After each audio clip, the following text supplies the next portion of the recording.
lots of new things are happening for the Bloodline members, so we'll see what's up there. We'll also check what's happening with Seth Rollins, Paul Heyman, and more. Starting things off with the latest update for Seth Rollins and his storyline. Seth returned at the Elimination Chamber to screw Logan Paul out of that undisputed title opportunity and reveal himself as the Masked Man. It was later revealed that Seth Rollins had an army of masked men at his disposal, and it was him that was sending them over to Raw to mess with the Vision. So that established the whole backstory to the masked men situation and what was happening there. But ever since Seth Rollins has been back on television, it's kind of hard to really get a clear idea of who exactly he's feuding with here. Everyone knows the original plan was Braun Breaker versus Seth Rollins, and that was the perfect matchup. It was that classic teacher versus student scenario, and Braun Breaker was the one to lead that attack on Seth Rollins, and that removal of Seth from the Vision. So it made sense in many ways to have that match right there. But of course, Braun Breaker goes down with that injury, which ruins those plans. Well, the next man up was Bronson Reed, and this match was still a pretty strong option. Seth and Bronson had issues with each other dating back even before the Vision, and Bronson Reed did put hands on Seth during the night that Seth was kicked out of the group, so it still worked as a backup WrestleMania match. But then Bronson Reed went down with an injury, leaving now only Austin Theory and Logan Paul as the only Vision members available to face Seth Rollins at WrestleMania. And fans pointed out right away how either of those matchups didn't make much sense for the whole revenge direction for Seth, since Logan and Austin weren't even in the Vision at the time of Seth's removal from the group. So they haven't really been building to Seth versus Logan, or Seth versus Austin.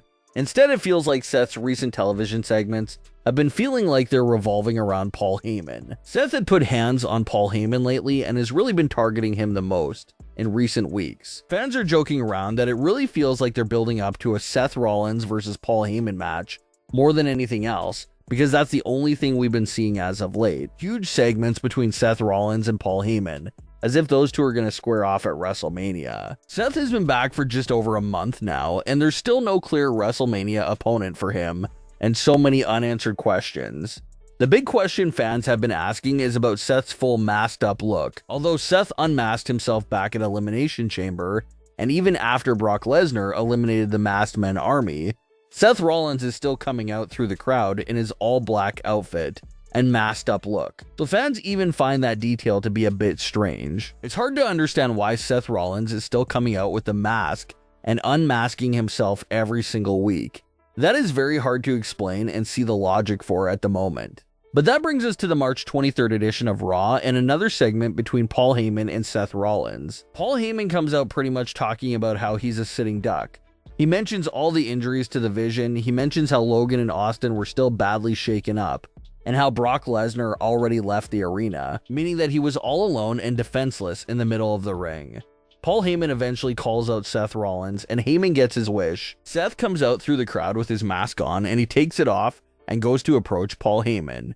But that's when the big revelation happened. It was all one big trap set by Paul Heyman. Paul Heyman had police officers standing by, waiting for Seth Rollins, and revealed that he had a restraining order in place against Seth. And since Seth was within 50 feet of Paul Heyman, that allowed the officers to arrest Seth Rollins. Seth eventually breaks free and runs back into the ring to knock out Paul Heyman. Seth is able to get hands on Heyman, but of course the police officers have even more reason now to arrest Seth Rollins, so they cuff him and take him away. It was a great overall segment. Paul Heyman outsmarted Seth and led him into a police trap, but Seth was still able to knock out Paul Heyman. So it was a segment where everyone looked good and everyone got a little bit of an upper hand on each other. What would have made this segment even more amazing was if the person leading Seth into this trap was his actual WrestleMania opponent. If it was Seth's WrestleMania opponent that did that whole action and set him up there on Raw, then it really would have been special and a great way to get you hyped for that WrestleMania match. But the fact that it was Paul Heyman who did the action, it takes away from the impact a bit, because obviously they're not building up to Paul Heyman versus Seth Rollins. So what's the real feud here and what's the real story? So that has been the main issue for this return run so far for Seth Rollins. So many more questions rather than answers. Why is Seth still coming out masked up every week? Who's his WrestleMania opponent? And why does the story feel like it's building towards a Paul Heyman versus Seth Rollins match? Definitely lots of strange and unanswered questions there. As far as the whole arrest angle for Seth Rollins, we shouldn't expect that to last that long. Arrest angles usually fall in the same boat as on-screen suspensions and on-screen quitting. It's a big moment when it initially happens, but the superstar in question is usually right back on television the following week. So although Seth was arrested and it was a big moment, the arrest should not really last long and it shouldn't make him miss much time at all. Seth should be right back on Raw next week, but with it now being crunch time with only 3 weeks left until WrestleMania, eventually they're going to have to stop buying time and finally make a decision on Seth's WrestleMania opponent. There were some rumors and reports circulating recently that Braun Breaker was going over to the Performance Center to try and seek medical clearance to compete. So maybe that is what they're waiting for right now. If Braun Breaker gets somehow cleared in time for WrestleMania, they do not have to turn to any backup options, and they get to have the original match that they initially wanted to begin with. So that's where everything is at right now with this story. Seth and Heyman are keeping it going for the time being, and it's looking like they're hoping to bring in Braun Breaker at the last second as Seth's WrestleMania opponent if he could get cleared. It would make for another huge road to WrestleMania moment if we see Braun return over these next few weeks here to make it known to Seth that he's cleared and ready for WrestleMania. That would be huge, and we'll have to see if that could happen here in the near future. The March 23rd edition of Raw was also a big night for the original Bloodline members, and more specifically the revival of the Crash Out persona and story for Jey. This was something that was introduced late last year and it got off to a hot start back then. The original Bloodline members were all cool with each other again, but Jey was acting a bit intense sometimes and was truly acting with that mindset of 2021 Roman Reigns. This was also paired up with many questionable actions, such as Jey using some heel tendencies and even eliminating his brother Jimmy from a big battle royal match. They were really teasing the idea that Jey was about to snap and fully go heel at any moment, but the storyline was quietly dropped and flamed out, making it seem like it was fully discontinued. But that Crash Out story for Jey was finally brought back on March 23rd. During the tag team match against The Vision, LA Knight slipped the brass knuckles to Jey, and an honorable babyface would probably throw those brass knuckles out of the ring.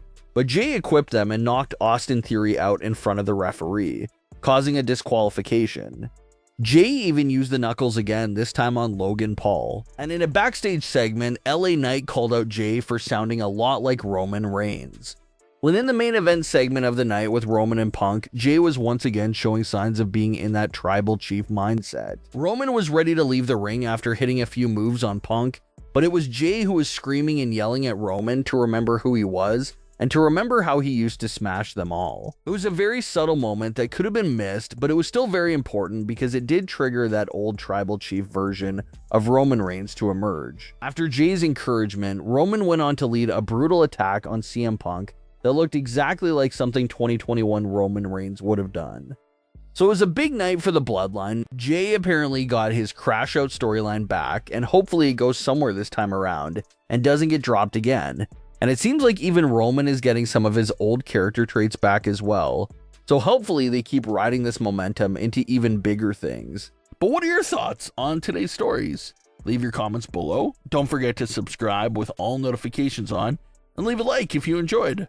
Thanks for watching, guys.